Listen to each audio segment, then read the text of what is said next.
नमस्कार दोस्तों, आप सभी का study for UPSC PC channel में स्वागत है। ज्योग्राफी के एनसीईआरटी हम लोग छठी का कर रहे थे, जिसमें अगला चैप्टर होगा ये ग्लोब अक्षांश देशांतर। तो हम लोगों ने पढ़ लिया था। आज हम लोग क्या पढ़ेंगे? अक्षांश देशांतर। अगर आपने नहीं पढ़ा है तो जाकर पिछला वीडियो देखिएगा, पढ़िएगा उसको, क्योंकि इंपॉर्टेंट है वो। पिछले पीटी में भी 3 सवाल एक ही चैप्टर से पूछा गया, छठी के एनसीईआरटी से, और बच्चे गलत करके आ गए। फिर बाद में कह रहे थे कि पेपर बहुत कठिन आया था। इस तरह की चीज़ें नहीं होनी चाहिए। ध्यानपूर्वक पढ़िए, आप ही के सिलेबस से सवाल पूछा जाता है, और सिलेबस कंप्लीट करके जाइए एग्जाम में। बुक के पीछे नहीं भागना है। एनसीईआरटी में बेसिक से पढ़ाने की कोशिश कर रहा हूँ। एंशिएंट हिस्ट्री का भी 11th की रामशरण शर्मा को बहुत अच्छे तरीके से पढ़ा रहा हूँ, उसको पढ़िएगा।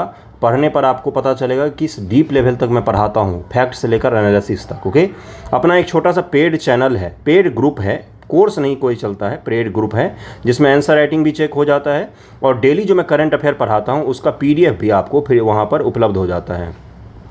199 पर मंथ ही है। आंसर राइटिंग वगैरह आपका चेक हो जाता है डिटेल में, तो उसको ज़रा ज्वाइन कर लीजिएगा। आप ज्वाइन करते हैं तो मुझे भी मदद मिलता है, और आपका आंसर राइटिंग वगैरह भी मैं चेक कर देता हूँ। बेसिक से मैं सिखाऊंगा आंसर राइटिंग। पिछली बार ही बहुत सारे बच्चों को सिखाया था। देखिए, पृथ्वी की गतियाँ। पृथ्वी 2 गति करती है। कौन कौन सी गति करती है? एक कहलाता है रोटेशन, जिसको कहा जाता है हिंदी में घूर्णन। क्या कहा जाता है? घूर्णन, घूर्णन कहा जाता है। एक कहलाता है रिवॉल्यूशन, रिवॉल्यूशन याद करवा दूंगा मैं, चिंता मत करो। इसको कहा था परिक्रमण। आप मंदिर के, या आपने देखा होगा कि हज पर जाते हैं मुस्लिम, वो क्या करते हैं? चारों तरफ चक्कर लगाते रहते, तो उसको क्या कहा? परिक्रमण। परिक्रमण, मंदिर क्या परिक्रमा करते हैं, भगवान की परिक्रमा करते हैं, यानी कि बीच में सूर्य देवता होंगे, उसके चारों तरफ अगर आप घूमेंगे तो परिक्रमा कहलाएगा रिवॉल्यूशन।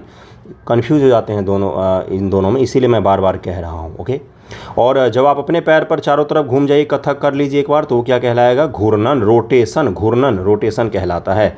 इन दोनों में कितना फर्क होता है? जमीन और आसमान का अंतर होता है।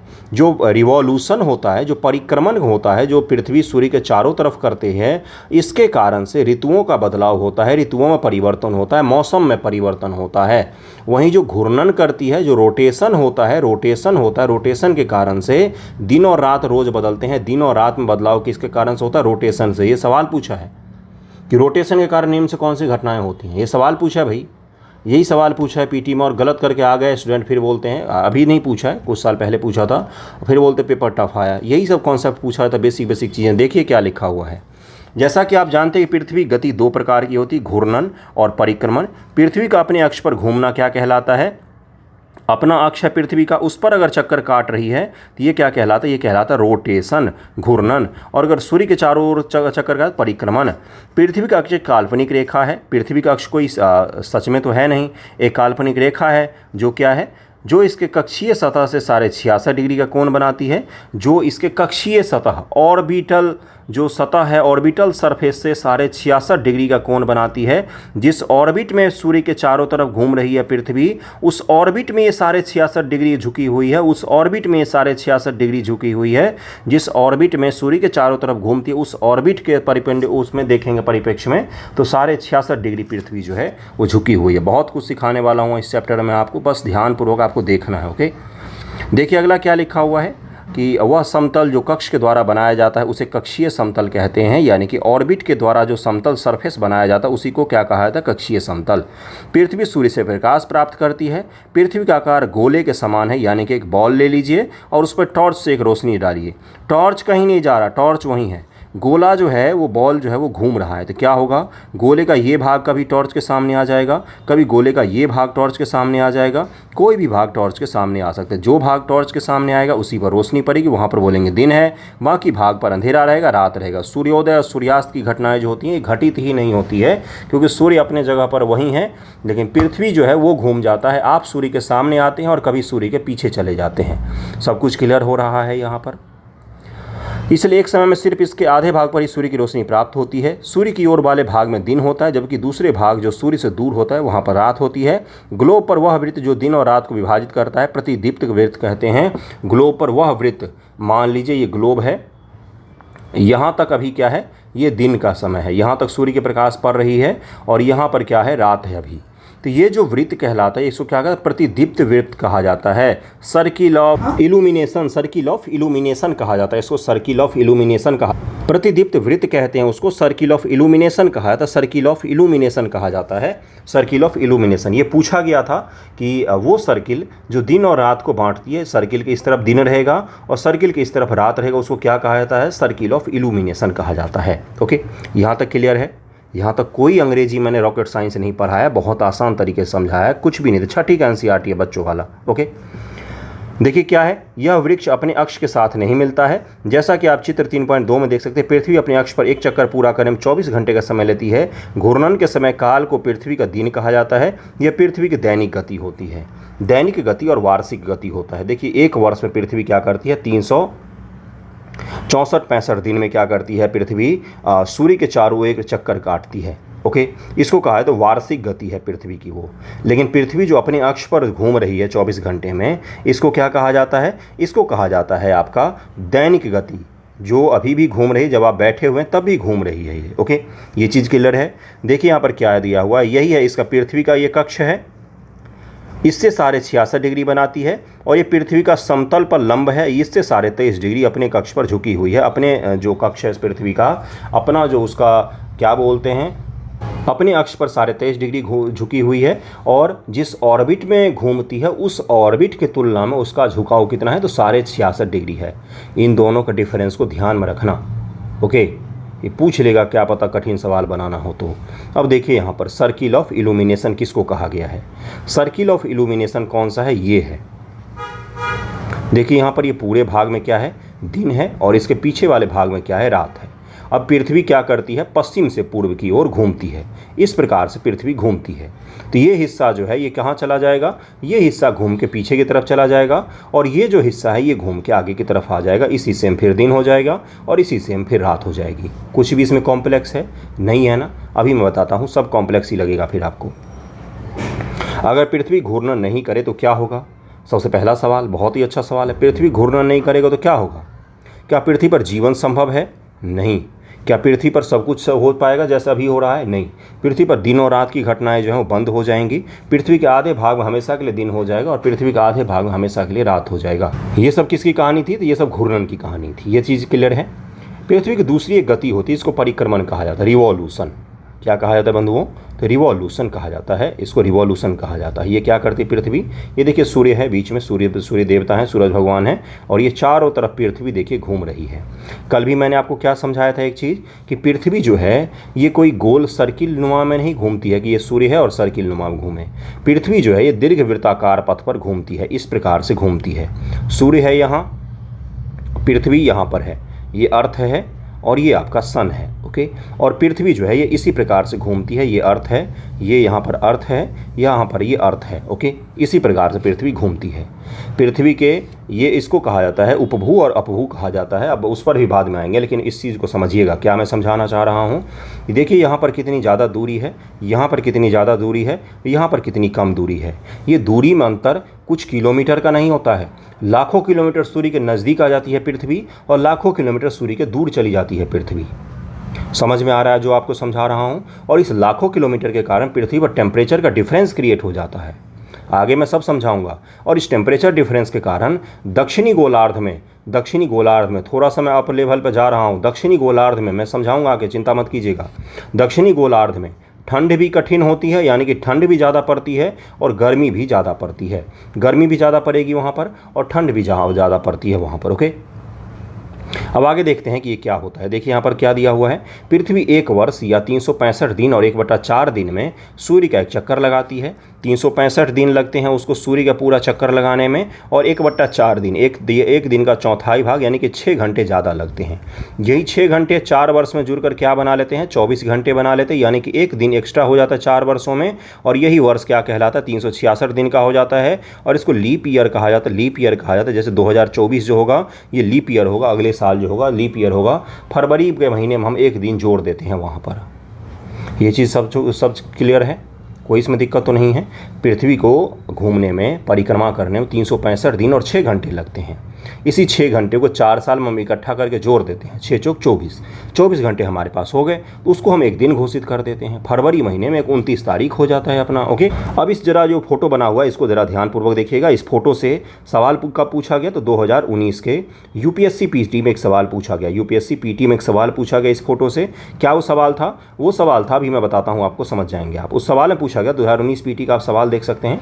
सवाल है पूछा गया कि 21 जून पृथ्वी की स्थिति कैसी है, 21 जून को पृथ्वी की स्थिति कैसी है, यही सवाल था बस। उसमें 4 ऑप्शन दिए हुए थे, वहाँ से चुनना था, और इसी सवाल को कई सारे लोगों ने कॉम्प्लेक्स मान लिया। बेहद आसान सवाल था। देखिए यहाँ पर क्या हो रहा है, ये पृथ्वी घूमना शुरू कर रही है, दिसंबर है, इसको कहा जाता है दक्षिणी अयनांत, या इसको बोलते हैं मकर संक्रांति, क्योंकि मकर रेखा पर 22 दिसंबर को सूर्य जो है वो लंबवत होता है। कल मैंने बताया था आपको, ये पृथ्वी है, ये उसके बीच से विषुवत गुजर रही है, ये ऊपर कर्क रेखा है और ये नीचे मकर रेखा है। कर्क और मकर रेखा जो होते हैं तापमान द्वारा प्रेरित होते हैं। सूर्य भगवान कर्क से मकर के बीच में घूमते रहते हैं। सूर्य भगवान तो वही हैं। दरअसल पृथ्वी जो है वो अपने अक्ष पर झुकाव के कारण कभी कर्क रेखा सूर्य के सामने आ जाती है, तो कभी मकर रेखा सूर्य के सामने आ जाती है। सूर्य वही है, सूर्य वही है, वो कहीं नहीं जा रहे।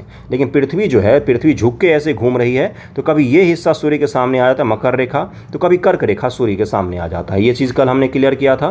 तो 22 दिसंबर का जो समय होता है, इस समय में सूर्य जो है वो मकर रेखा पर लंबवत होती है। 22 दिसंबर का क्या तात्पर्य है? इसमें दक्षिणी गोलार्ध जो होगा, दक्षिणी गोलार्ध जो होगा वहाँ पर कौन सा मौसम होगा, तो वहाँ पर ग्रीष्म ऋतु होती है। दक्षिणी गोलार्ध में ग्रीष्म ऋतु होती है, ग्रीष्म ऋतु होती है, दक्षिणी गोलार्ध में ग्रीष्म ऋतु होती है 22 दिसंबर को। उत्तरी गोलार्ध में, उत्तरी गोलार्ध में इस समय पर शीत ऋतु होती है, शीत ऋतु होती है उत्तरी गोलार्ध में। ये चीज़ क्लियर है। 22 दिसंबर मकर संक्रांति, इसको क्या कहा जाता है ज्योग्राफी में? मकर संक्रांति जो होता है ज्योग्राफी में 22 दिसंबर को ही होता है। और हम लोग मनाते हैं वैसे सनातन धर्म में, हिंदू धर्म भारत में क्या मनाया जाता है, तो 14 उसको मनाया जाता है 14 जनवरी को। लेकिन दरअसल में मकर संक्रांति कब होती है ज्योग्राफी के हिसाब से? तो 22 दिसंबर को। तो संक्रांति का तात्पर्य होता है जब भी सूर्य भगवान कर्क या मकर रेखा, संक्रांति का मतलब होता है सीमा, यानी कि सूर्य अपनी ऊपरी सीमा या निचले सीमा तक जब पहुंच जाते हैं तो उसी को संक्रांति कह दिया जाता है। मकर संक्रांति का तात्पर्य होता है मकर रेखा पर वो लंबवत होंगे। ये चीज़ क्लियर हो गया होगा। अब 2 बार साल में विषुव की स्थिति बनती है। अब ध्यानपूर्वक देखिए क्या हो रहा है। ये है पृथ्वी, ये है सन, सन यहाँ से इन पर लाइट मार रहा है, पृथ्वी झुकी हुई है। एक बार सूर्य भगवान जा रहे हैं कर्क रेखा की तरफ और एक बार जा रहे हैं मकर रेखा पर। तो कर्क रेखा पर जाएंगे, फिर कर्क रेखा से वापस आएंगे कहाँ पर, तो 0 डिग्री पर आएंगे, विषुवत पर आएंगे। फिर 0 डिग्री से कहाँ पर जाएंगे, तो मकर रेखा पर जाएंगे। फिर मकर रेखा से 0 डिग्री पर वापस आएंगे। 0 डिग्री पर कितना बार आ रहे हैं? 2 बार वर्ष में 0 डिग्री पर उनको वापस आना पड़ रहा है, विषुवत पर उनको वापस आ रहा है। क्यों आ रहा है? क्योंकि पृथ्वी का अपने अक्ष पर झुकाव है। बार बार मैं ये शब्द यूज़ कर रहा हूँ, यही पूछ लिया गया था कि क्यों साल में 2 बार विषुव की स्थिति बनती है। इसलिए बनती है क्योंकि यहाँ पर विषुव के कारण जो विषुवत है उस पर 2 बार क्या होता है, तो सूर्य भगवान लंबवत होते हैं वर्ष में, ठीक सर के ऊपर होते हैं। ओके, और एक चीज़ मैं बताता हूँ, देखिएगा ऊपर रोटेशन के कारण क्या हो रहा था, रोटेशन के कारण दिन और रात का परिवर्तन हो रहा था। ओके, लेकिन रिवॉल्यूशन के कारण से क्या हो रहा है, देखिए यहाँ पर क्या है, शीत दक्षिणी गोलार्ध में क्या है, तो शीत अयनांत है, दक्षिणी गोलार्ध में शीत ऋतु है, यहाँ पर उत्तरी गोलार्ध में शीत ऋतु है और दक्षिणी गोलार्ध में ग्रीष्म ऋतु है। यहाँ पर देखिए 21 मार्च की स्थिति बन रही है। 21 मार्च को सूर्य कहाँ पर होंगे, तो विषुवत पर होंगे, विषुव की स्थिति होगी, यानी कि न ज़्यादा ठंड होगी ना ज़्यादा गर्मी होगी, विषुवत पर होंगे। अपने देश के परिप्रेक्ष्य में कह रहा हूँ, विषुवत पर बहुत तेज़ गर्मी होती है 21 मार्च के समय में, लेकिन 21 मार्च को क्या होगा, भगवान जो सूर्य भगवान होते हैं वो कहाँ पर होते हैं, विषुवत पर होते हैं। सूर्य जो है वो विषुवत पर होता है 21 मार्च को। ओके, फिर यहाँ से क्या होगा, फिर यहाँ से वो चलना शुरू करते हैं कहाँ पर, तो कर्क रेखा की ओर चल रहे हैं, अभी कर्क रेखा की ओर चल रहे हैं। 21 जून को वो कर्क रेखा पर पहुँच जाते हैं, 21 जून को कर्क रेखा पर पहुंच जाते। 21 जून को अपने यहाँ क्या होता है, अपने यहाँ होता है, इसमें ग्रीष्म का ऋतु होता है, ग्रीष्म ऋतु होता है। और दक्षिणी गोलार्ध में क्या होगी, तो शीत ऋतु होगा, दक्षिणी गोलार्ध में शीत ऋतु होगा, शीत ऋतु होगा, शीत ऋतु होगा। भारत मान के चलिएगा, भारत में जिसमें हम गर्मी पड़ती है वो उत्तरी गोलार्ध में है हम। ऑस्ट्रेलिया के मान के चलिएगा, ऑस्ट्रेलिया में जिसमें गर्मी पड़ेगा वो तो दक्षिणी गोलार्ध में है, इतना मान के चलना है। इस समय 21 जून को कहाँ पर है, तो कर्क रेखा पर है, कर्क रेखा पर है, ध्यान रखिएगा, यही पूछ लिया गया था। और अगला है, फिर यहाँ से कहाँ चलना शुरू करेंगे वे, तो फिर वो कर्क रेखा से नीचे जाएंगे कहाँ पर, तो विषुवत की तरफ जा रहे हैं। विषुवत पर फिर कब पहुँचेंगे, तो 23 दिसंबर को पहुँचेंगे, 23 सितंबर को पहुँचेंगे। 23 सितंबर की स्थिति को भी विषुव कहा जाता है, विषुव कहा जाता है। वर्ष में 2 बार विषुव देखने को मिलता है, क्योंकि 2 बार वो विषुवत पर फिर से लंबवत हो जाते हैं, यानी कि वर्ष में 2 बार 21 मार्च और 23 दिसंबर को विषुव की स्थिति बनती है। इस समय सूर्य जो है वो डायरेक्टली परपेंडिकुलर कहाँ पर होते हैं, तो विषुवत पर होते हैं। एक चीज़ अब मुझे बताइएगा, क्या परिक्रमण के कारण, रिवॉल्यूशन के कारण दिन और रात में परिवर्तन हो रहा है क्या? नहीं। क्या परिक्रमण के कारण मौसम में परिवर्तन हो रहा है क्या? बिल्कुल हो रहा है। क्यों? क्योंकि सूर्य के ऊपर और नीचे जाने से ही मौसम बदलती है, ऋतुएं बदलती हैं। जैसे सूर्य जब विषुवत पर हैं और सूर्य जब विषुवत से कर्क रेखा की तरफ जाना शुरू करते हैं तो कर्क रेखा वाले इलाके में ग्रीष्म ऋतु का प्रवेश हो जाता है। फिर से सूर्य जब तक कर्क रेखा से विषुवत के बीच में रहते हैं तब तक कर्क रेखा वाले पूरे उष्णकटिबंध में बहुत ही भीषण गर्मी पड़ती है। फिर विषुव का समय होता है 23 सितंबर का समय होता है। 23 सितंबर के बाद फिर से कहाँ पर जाने लग जाते हैं ये? तो मकर रेखा पर जाने लग जाते हैं और 23 दिसंबर को कहाँ पर पहुँच जाएंगे? तो मकर रेखा पर पहुँच जाएंगे। यानी कि जब वो विषुवत यानी कि विषुवत से वो मकर रेखा की तरफ चलते हैं तो वो क्या हो जाएगा? जो उत्तरी गोलार्ध है उसमें क्या हो जाएगा? उत्तरी गोलार्ध में सूर्य की रोशनी कम प्राप्त होगी। सूर्य की रोशनी कम प्राप्त होने से गर्मी कम पड़ती है, शीत ऋतु का समय आ जाता है। ये चीज़ क्लियर हो गया होगा। और दक्षिणी गोलार्ध में जहाँ पर सूर्य की रोशनी अधिक पड़ रही है अभी, क्योंकि मकर रेखा पर सूर्य चमक रहा है, इसके कारण से क्या हो जाएगा? दक्षिणी गोलार्ध में ग्रीष्म ऋतु का समय आ जाएगा। कब? तो 23 सितंबर के बाद वहाँ पर ग्रीष्म ऋतु शुरुआत हो जाती है और 22 दिसंबर तक वहाँ पर ग्रीष्म ऋतु अपने चरम पर पहुँच जाती है। जैसे अपने यहाँ 21 जून के आसपास तक ग्रीष्म ऋतु अपने चरम पर होती है, उसके बाद वर्षा की ऋतु अपने यहाँ शुरू हो जाती है, चौमासा शुरू हो जाता है जून से। तो ये सब कुछ क्लियर हो रहा है कि मौसम का परिवर्तन किसके कारण से होता है? तो परिक्रमण के कारण से होता है। सूर्य के ऊपर और नीचे जाने के कारण से सब कुछ बदल जाता है यहाँ पर। ओके, 4 वर्षों में प्रत्येक वर्ष के बचे हुए 6 घंटे मिलकर एक दिन यानी कि 24 घंटे के बराबर हो जाते हैं। इससे पहले मुझे आपको एक कॉन्सेप्ट और समझाना है। क्या समझाना? अभी मैंने आपको बताया था कि जो सूर्य है वो पृथ्वी और सूर्य के बीच में जो है, पृथ्वी जो सूर्य के चारों तरफ चक्कर काटती है वो किस में काटती है? तो वो काटती है आपका इलिप्टिकल वे में। ओके, दीर्घवृत्ताकार में, यानी कि सूर्य से कभी वो बिल्कुल नज़दीक आ जाएगी और कभी सबसे दूरी पर होगी। तो अब इसको कहा है तो उपसौर और अपसौर। उपनिषद, कल मैंने बताया था उप का मतलब क्या होता है? नज़दीक। उपनिषद का क्या तात्पर्य होता है? उपनिषद का तात्पर्य होता है गुरु के समीप बैठकर लेने वाला ज्ञान। तो उपसौर यानी कि सूर्य के नज़दीक। उपसौर की स्थिति कब बनती है? अब ध्यानपूर्वक सुन लीजिएगा, मैं बता देता हूँ क्योंकि इंपॉर्टेंट है आपके लिए। बीच में सूर्य है, ये ऐसे पृथ्वी घूम रही है, यहाँ पर नहीं बन पा रहा, एक सेकंड रुक जाइए, मैं बनाता हूँ। ये बीच में सन है और पृथ्वी इनके चक्कर ऐसे काट रही है। ओके, यहाँ पर ये अर्थ चक्कर काट रही है, ये अर्थ चक्कर काट रही है, ये अर्थ चक्कर काट रही है और ये अर्थ चक्कर काट रही है। 2 स्थिति बनती है जब पृथ्वी सबसे नज़दीक होती है। इसको कहा है तो उपसौर। ये फोटो गलत बना हुआ है लेकिन आप समझ जाएंगे। ये कब बनती है? ये 3 जनवरी का समय होता है जब उपसौर की स्थिति बनती है। 3 जनवरी को अपने यहाँ पर कौन सा मौसम होता है आप मुझे बताइएगा? उत्तरी गोलार्ध में भारत में कौन सा मौसम होता है 3 जनवरी को? तो 3 जनवरी को भारत में मौसम होता है, शीत ऋतु होती है, यानी कि ठंड का समय होता है। और ठंड के समय में अगर हम सूर्य के नज़दीक जाएंगे तो क्या हो जाएगा? ठंड कम हो जाती है। यानी कि उत्तरी गोलार्ध में जो ठंड का मौसम होता है वो अपेक्षाकृत कमज़ोर होती है। क्यों? क्योंकि सूर्य के नज़दीक होते हैं हम उस समय में। अब देखिए अपसौर की स्थिति। अपसौर का मतलब सबसे दूरी पर सूर्य कब होता है? तो 4 जुलाई को सबसे दूरी पर होता है सूर्य से पृथ्वी का। 4 जुलाई को आप मुझे बताइएगा उत्तरी गोलार्ध में कौन सा मौसम होता है? तो ग्रीष्म ऋतु का मौसम होता है उत्तरी गोलार्ध में। यानी कि उत्तरी गोलार्ध में गर्मी भी कम पड़ती है अपेक्षाकृत दक्षिणी गोलार्ध, और ठंड भी कम पड़ती है अपेक्षाकृत दक्षिणी गोलार्ध।